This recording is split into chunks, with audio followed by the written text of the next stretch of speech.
One of the most wonderful aspects of being part of the Suzuki community is that it is so open.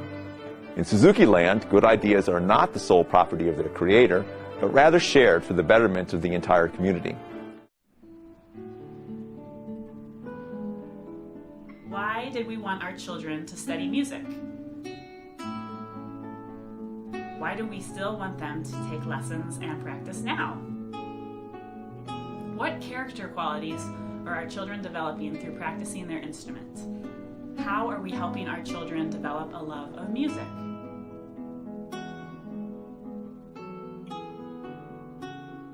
Hi, I'm April Losi, and I'm here to share some review tips.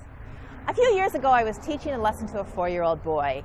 As he played his piece, he became more and more glazed over. So I stopped him and I asked what he was thinking about. Without hesitation, he answered, "Chuck E. Cheese." Well, that certainly explained why the piece was going the way it was going. I know that sometimes my students have a tricky time keeping their review sessions mindful and purposeful, so I'm going to share some of the tips that help my students the most with their review sessions.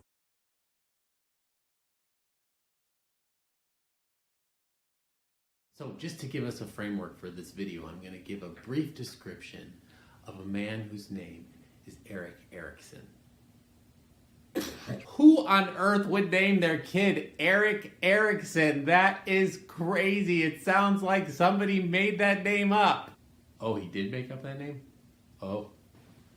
Dr. Eric Erickson felt that our lives developed in a sort of predetermined way, and he broke it into 8 stages.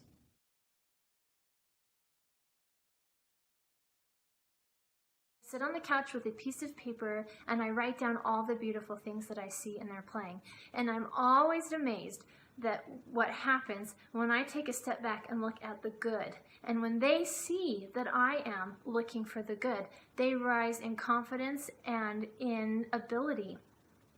And I would just recommend that you take some moments to focus on the good that's happening, and you'll be so pleased to see the growth that happens in your child, but also the growth that is happening in your relationship as you work together.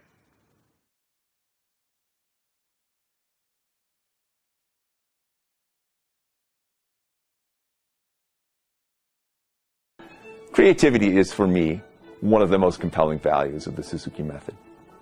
I like this quote from the great American soprano Renee Fleming. "A daily dose of creativity helps children imagine a better world and then create it."